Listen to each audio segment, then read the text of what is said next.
स्नेहा और राजू की आज ही नई नई शादी हुई थी, लेकिन दोनों इस शादी से खुश नहीं थे। इसी वजह से उन्होंने अभी तक आपस में कोई संबंध नहीं बनाया था। जब भी स्नेहा अपनी साड़ी उतारती, राजू तुरंत घर से बाहर निकल जाता था। धीरे धीरे इसी तरह समय बीतता गया और अब स्नेहा को रातों में नींद नहीं आती थी। ऐसे में वह चुपचाप घर से बाहर निकल जाती और इधर उधर घूमती रहती। एक सुबह स्नेहा जैसे ही बाहर निकलती है, बाहर का शोर सुनकर घबरा जाती है और फिर डर के मारे चुपचाप घर के अंदर बैठ जाती है। रात होते ही राजू नशे में धुत होकर घर लौटता है। स्नेहा उसकी जेब से पैसे निकालकर बाजार से खाना लाती है और फिर उस खाने को ऐसे चबाती है जैसे कोई बकरी चबा रही हो। सुबह होते ही स्नेहा राजू से सवाल करने लगती है कि वह रात को कहाँ था। राजू कहता है कि वह काम पर गया था। स्नेहा झुंझलाकर कहती है, मुझे मूर्ख समझ रखा है क्या। राजू उसे कुछ पैसे देकर काम पर चला जाता है। उधर स्नेहा बाजार से सब्जियां खरीद कर घर आती है, लेकिन वह सोचती है कि अब इन सब्जियों को काटेगी कैसे। के पास सब्जी काटने का कोई सामान नहीं होता। इसलिए स्नेहा अपने पड़ोस में रहने वाली मौसी के पास जाती है और सब्जी काटने के लिए उनसे चाकू मांगती है। लेकिन पड़ोस की मौसी थोड़ी अजीब स्वभाव की होती है, इसलिए वे स्नेहा को चाकू की जगह एक बड़ा सा कोयता दे देती है। स्नेहा भी जैसे कुछ नहीं समझती और उस कोयते से पागलपन की तरह सब्जियां जैसे तैसे काटने लगती है।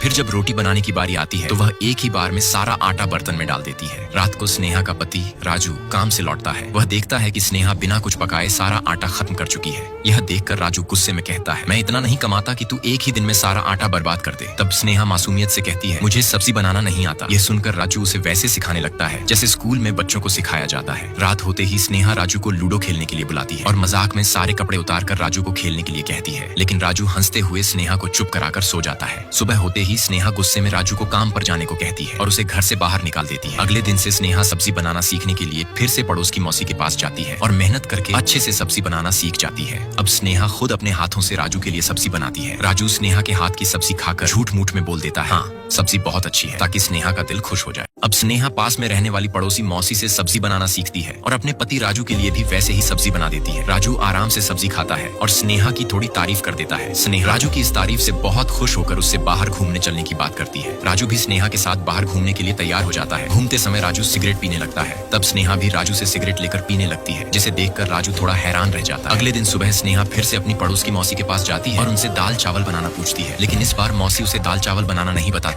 तब स्नेहा एक कटोरी में चावल और एक कटोरी में दाल को पानी में भिगो देती है। थोड़ी देर बाद वह फिर से मौसी के पास जाती है, लेकिन मौसी इस बार घर का दरवाजा ही नहीं खोलती। मजबूरी में स्नेहा जैसे तैसे खुद से दाल बना लेती है। जब राजू वह दाल खाता है तो उसे उल्टी हो जाती है। तब राजू गुस्से में कहता है, तू क्या मुझे दाल चावल खिलाकर मारने का इरादा रखती है। स्नेहा हंसते हुए कहती है, जो करना है कर लो, मुझे तो अगले हफ्ते घूमने जाना ही है। अगले हफ्ते स्नेहा और राजू घूमने के लिए बस में बैठकर निकलते हैं, लेकिन बस में जाते समय दोनों को नींद आ जाती है और वे जिस जगह घूमने जाना चाहते थे वहाँ पहुँचने की बजाय काफी दूर निकल जाते हैं। यह देखकर स्नेहा को बहुत गुस्सा आता है और वह चुपचाप घर लौट आती है। कुछ दिन बाद दोनों एक शादी में जाते हैं। शादी में पीछे बैठे लोग दोनों को पागल कह देते हैं। यह सुनकर स्नेहा को बहुत गुस्सा आता है और वह बिना कुछ बोले राजू के साथ घर आ जाती है और दोनों सो जाते हैं। अब स्नेहा और राजू दोनों गांव की एक शादी में जाते हैं। तभी कोई कह देता है कि स्नेहा और राजू दोनों ही पागल हैं। यह बात स्नेहा सुन लेती है और गुस्से में आकर दोनों शादी छोड़कर घर वापस आ जाते हैं। घर पहुंचते ही दोनों सो जाते हैं, लेकिन सोते समय राजू को नींद नहीं आती, इसलिए वह अलमारी से अपनी लुंगी ढूंढने लगता है। तभी स्नेहा पूछती है, इतनी रात में तुम्हें लुंगी की क्या जरूरत है। तब राजू कहता है, लुंगी पहनकर थोड़ा सुकून मिलेगा। अगले दिन सुबह स्नेहा के मन में कुछ आता है और रास्ते में जाते समय वह कुछ पेड़ पौधे तोड़कर अपने घर ले आती है और उनके पीछे बैठकर सिगरेट पीने लगती है। तभी स्नेहा के मन में कुछ अजीब सा ख्याल आता है और वह अकेले भागते हुए स्टेशन की तरफ चली जाती है। स्टेशन पहुंचते ही वह एक बोर्ड पर देखती है कि आखिरी स्टेशन एक बहुत ही सुंदर बीच के पास है, इसलिए स्नेहा तुरंत उसी आखिरी स्टेशन पर पहुंचती है और बड़े सुकून से वहां बैठ जाती है। लेकिन तभी बीच के दोनों तरफ से किसी के रोने की आवाज आने लगती है। स्नेहा जब रोते हुए आदमी को देखती है तो डरकर वहां से भागने लगती है। भागते भागते स्नेहा नौकरी की तलाश करती है। थोड़ी देर में एक कंपनी का कर्मचारी उससे कहता है, यहाँ सिर्फ सफाई का काम मिलेगा, क्या तुम सफाई का काम कर सकती हो। तब स्नेहा कहती है, हाँ जी सर, मैं तो सफाई की देवी हूँ, आगे क्या होगा जानने के लिए कमेंट करें।